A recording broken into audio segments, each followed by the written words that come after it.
Hey guys, Mark Ferrasci, Protect Dog Training. I was out all weekend long working with a decoy that's up in my area, and it's rare that I find people that I can respect and that have an instinct and a feel. You've heard me talk about it before, where I've mentioned what I call the gut feeling of dog training, and that's kind of what I feel I have. I've been doing it for so many years, and I knew instinctively as a child that I just had a feel for it. I communicated with dogs. I spoke dog, right?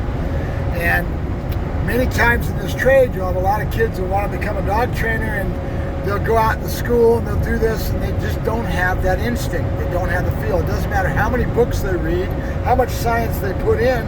If you don't have it, you don't have it, right? So I kind of look for the same thing in decoys. And you're gonna, if you work hard enough, yes, you'll acquire it. I always like to say that if I'm working with a customer, my goal is to try to get 1 in 10 customers, 1 in 10, to be able to have that feeling of what I'm trying to teach them and really do that good.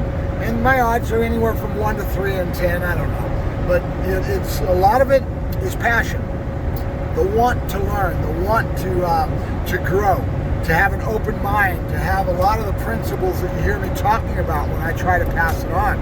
All weekend I was with these kids, and this guy's pretty good. And he's got his brother that he's bringing into his business, and he's starting to teach his brother how to do what he does. And it's cool to see, you know, this guy's got the passion. He's got the want. He also has the gut feeling that I'm talking about as a decoy. I haven't seen much of his training yet, as far as heel, sit down, stay, and that sort of thing. It's kind of leads me into what I wanted to talk about today. And that's the ecosystem and the evolution of our trade and how it's changed. And you guys have heard me talk about it. Anybody that's really interested in our trade, you're a professional, you'll get into some of these subjects. So where did it all start from? For me, it was back in the 70s, right? It started with a guy by the name of William Keeler. And William Keeler had a book that he wrote. Back then we didn't have the internet, right? This is right, 10 years before the internet was going. And so Keeler came out with this book, and I don't really even know what year it was. I'd have to go back and look at it, but it was in that time period.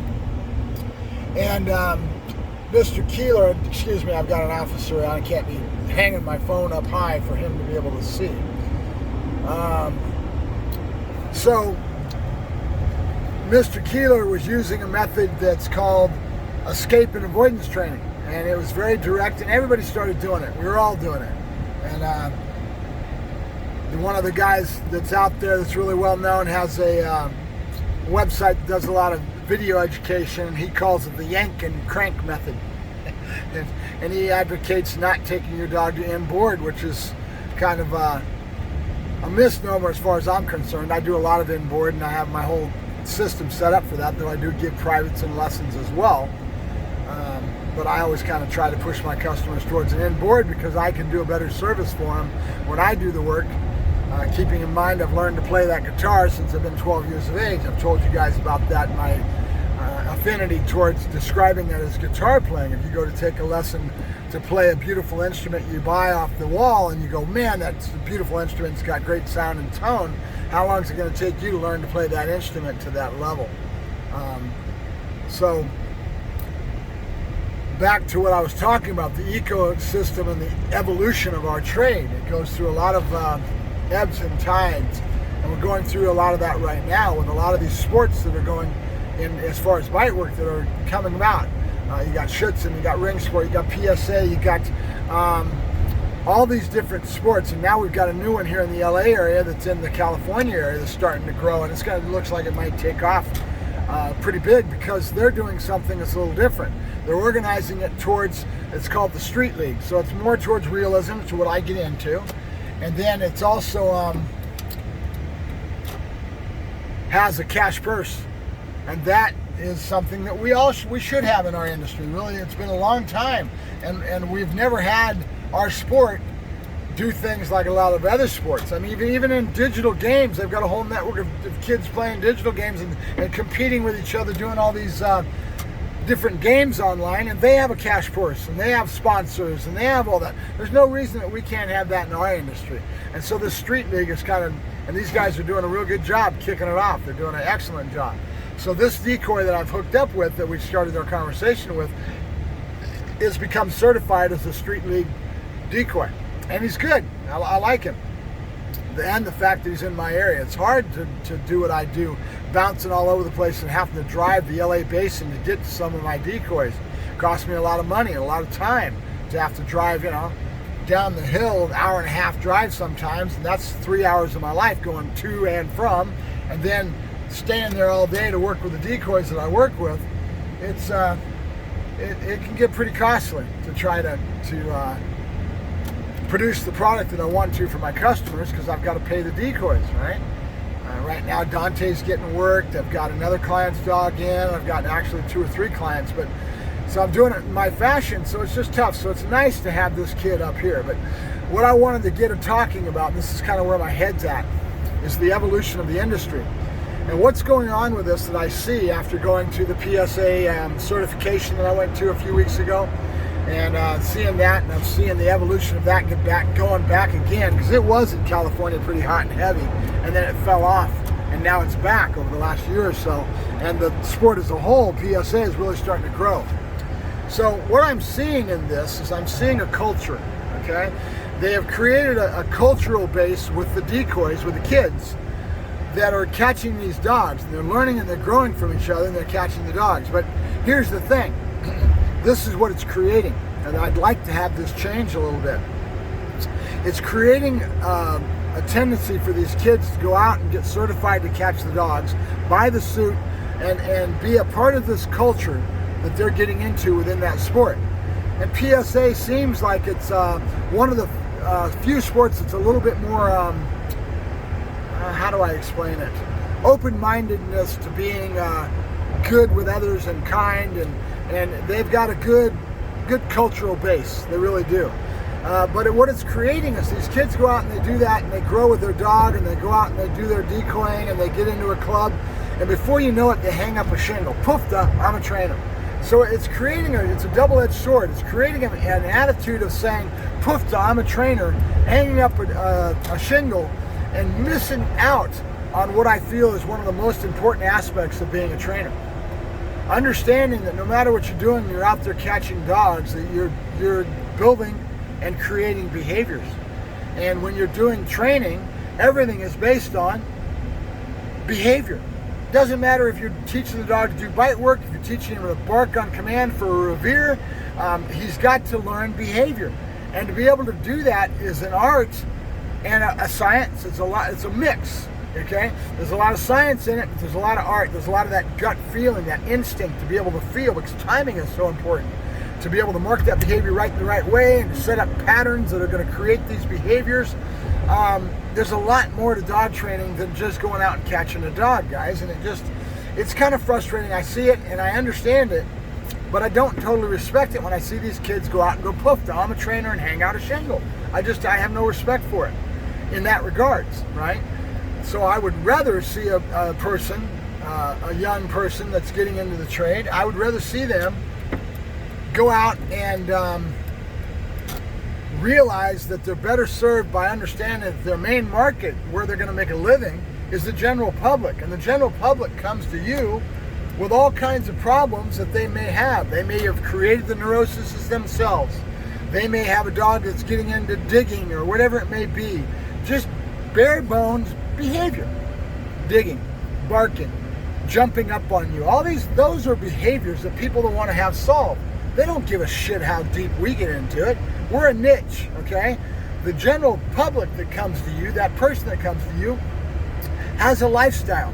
And he has a dog because he wants to love and have a companion dog. He wants a pet in his home, but he really doesn't understand the full concept of training and the industry and everything else that we get into, right?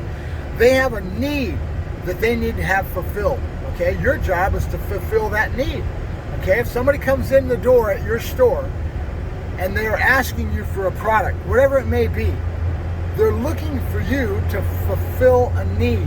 And when you see that need, you make sure that you're there to service that and that you fulfill that need that they have, and now you are an asset to them, right? So keep it in mind and realize that if you're just going out there to get in a club and you're into the culture of your club and you're into catching dogs, it doesn't make you a friggin' dog trainer, okay? you have to understand there's a huge multitude of multifaceted things that will come at you based on the customer's perceptions, how they conceive, what they think that the service is going to be for them. They have no clue. Your job is to educate them and teach them and try to give them what they need to fulfill that need that they have, whatever it may be, okay? So keep it in mind and realize that really the bare bones of anything, even when you're going out and catching dogs and getting in that suit, and you're all high on that culture that you're getting into, whether it's PSA, whether it's this new street league that's come out, right? It's kind of cool to see that cultural base and that camaraderie, that companionship when they go out to the clubs and that's what is kind of cool to see. That's a new facet. That's a new evolution within our trade, okay? But it's causing a hole of that and the information that's on the internet.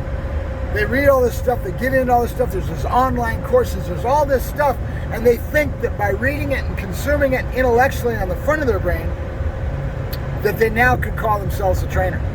They don't have the gut feeling. They haven't had thousands of dogs in their hands where they've been able to learn through experience. And without that, they're not really truly a trainer. That's why I say to you that you need to go out and mentor under somebody, okay?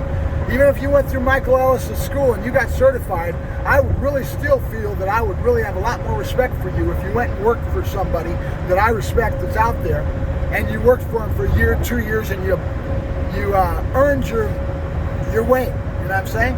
You went out and you learned animal husbandry, you scooped shit, you paid your dues. When you do that, that's when I'm going to have respect for you, okay? Not until then, right? And that's just me, because I've been around the industry for so long, and I know how I climbed up the ladder. I did it by doing it. I have done it many, many years, and I've worked in many different kennels. I've scooped, and I will again. Not the first, won't be the last. Not the first time I've been bit by a dog, and it sure as hell won't ever be the last time I've been bit. But no matter how good I am, it's going to happen. Okay? So the same thing is true in how I move around the industry. That's why you see me not really marketing on my website so much. You see ProTech on Facebook. I've got a website that I hardly even use. I market more under my name of Mark Ferrasci for a reason. I need just enough logo out there and all that, but I don't really get into marketing my website. Now, there's some people that I know that are really purist when it comes to marketing, and I admire that. And believe me, I've been there, I've done that. When I started as a kid, I was just like Oscar Moore with how clean his marketing is, and I admire that. I had yellow pages, I had logo, I concentrated on my color code, my fonts, all this stuff. It was perfect, and I was so proud of it. And I would lead the pack, you know, as just like Oscar's leading the pack, right? But as you get older, you start to go through you get weathered, and you realize that I don't have the time for that. I can't be strapped down to my computer. My mind goes into really producing product for my customers, and I don't have the time to be strapped down for all that. And I'm burned out on it, to be honest with you. So that's why you don't see really heavy in Facebook. You don't see me on Instagram trying to cover all the social networks and all that and be perfect with all that, putting out the videos, you know. It's too hard for me to do all that, and I don't have the inclination to do it. You know, I've got clientele that come at me all the time because there is a need that you need to fulfill, and I've got some skills, and the word of mouth goes around, and I survive, you know, and I'm right where I need to be. You know, there was another training firm, my old boss way back. I won't mention the training firm. He's in the San Francisco area now. I think he sold his business to somebody, and he hangs around that business still as a consultant. He's still around, right? But I went and saw him after 20, 30 years a couple years ago. Sat down and talked to him, and he was showing me all these pictures and stuff, the evolution of his business. When I was there, I was right with the fledgling. I was one of the first people he was putting together his training courses to. Now he has a training school that he has, and you can get certified through his school. Been doing it forever. He does service dogs. He's very good at what he does. But they built up in the Bay Area back then in the 70s and 80s. They built up 5 pet stores and were servicing the industry and dog training, and had a huge facility right by the Coliseum, and all those freeways intersected. You can see the Coliseum, and down below, right in the center of that, was this training firm, one of the largest in the Bay Area back in the 80s. And like I said, they had 4 or 5 pet stores. They built it all up. So back to our conversation, he goes, you know, one of the things that I learned as going through this over the years was that you work your ass off to build this huge old castle. And you build all this, but with it comes a lot of pain in the ass. You now have everybody and their brother coming after you for permits and all this stuff that has to be done. And then the closer, I used to say this to Caesar Milan all the time, with Caesar, and the closer you get to the sun, the more people want to burn you down, and you're going to end up melting those wings. You're going to fall on the ground, right?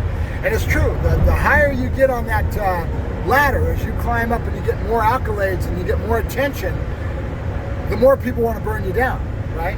When you first start, you have all these people that want to mentor you, and you have all this camaraderie and support and help. But as you start to climb up that ladder, now you become a threat. I don't know what it is. It's human nature. And now more people come at you trying to sue you or trying to, you know, go after you. The government's after you for all kinds of permits. So to carry that load that you've got now 5 pet stores.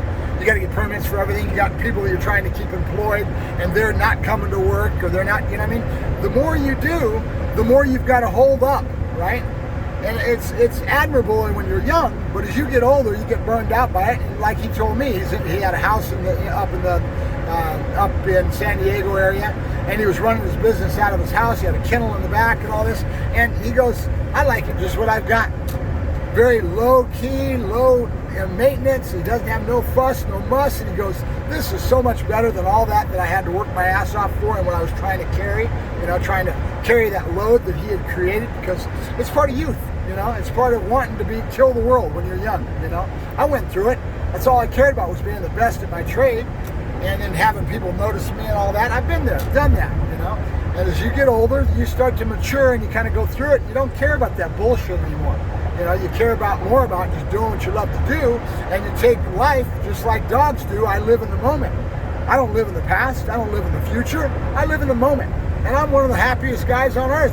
I have so much less stress in my life than most people that try to put all this on their shoulders and try to build that castle. And again, it's admirable. Don't get me wrong. You know, that's something to shoot for, but it's something that I'll live for. All right, guys, I got a customer call me. I got to go. I thank you very much. Have a good day. Bye-bye.